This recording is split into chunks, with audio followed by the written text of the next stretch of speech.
अवकाळी पावसामुळे कोल्हापूर जिल्ह्यात झालेल्या नुकसानीचं तात्काळ पंचनामे करून त्यांना आर्थिक मदत आणि नुकसान भरपाई देण्याची मागणी इंडिया आघाडीच्या वतीनं करण्यात आली आहे। याबाबत खासदार शाहू महाराज छत्रपती आणि विधान परिषदेतील काँग्रेसचे गटनेते आमदार सतेज पाटील यांच्या नेतृत्वाखाली इंडिया आघाडीच्या शिष्टमंडळानं जिल्हाधिकारी अमोल येडगे यांची भेट घेतली।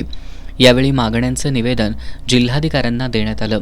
कोल्हापूर जिल्ह्यात मे 2025 मध्ये अवकाळी पावसानं मोठ्या प्रमाणात शेतीसह इतर क्षेत्रांमध्ये नुकसान झालंय। या पावसानं शेतीमाल, घरे, जनावरे तसंच रस्ते आणि पायाभूत सुविधांचं मोठं नुकसान झालंय।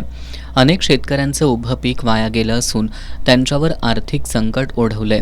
अशा शेतकऱ्यांना हेक्टरी 50,000ची तात्काळ आर्थिक मदत शासनाकडून देण्यात यावी। त्याचबरोबर राज्य शासनानं अवकाळी पावसाला राज्य विशेष नैसर्गिक आपत्ती म्हणून घोषित केलंय। त्यामुळे राज्य आपत्ती प्रतिसाद निधीच्या वार्षिक अनुदानाच्या 10% पर्यंत निधीचा वापर करून अशा आपत्तीमधील बाधित नागरिकांना तात्काळ मदत पुरवणं शक्य आहे।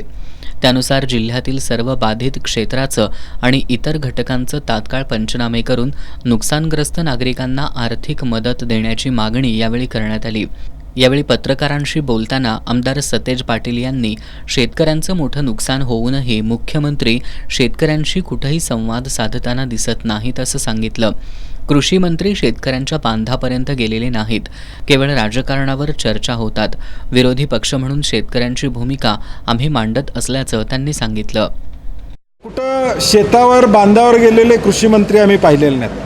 मुख्यमंत्री कुठं जाऊन शेतकऱ्यांचं सांत्वन करताना आम्हाला कुठला एकही मंत्री आता आम्हाला दिसत नाही। आम्ही विरोधी पक्ष म्हणूनच आता शेतकऱ्यांची भूमिका मांडण्याचा प्रयत्न करतो। ते सत्तेचं वाटप कसं करायचं, महापालिकेला कुणाला किती सीटा मिळणार याच्या चर्चा चालू आहेत। शेतकऱ्याचं काय होईल याची चिंता त्यांना नाही आहे, एकूणच सगळ्या वातावरण दिसून येतं। पण अवकाळी पावसामध्ये जर अशी अवस्था असेल तर मान्सूनमध्ये काय परिस्थिती राज्यात होईल असं दिसतंय? अवकाळी पावसामध्ये मेट्रो 3 ही मुंबईमधली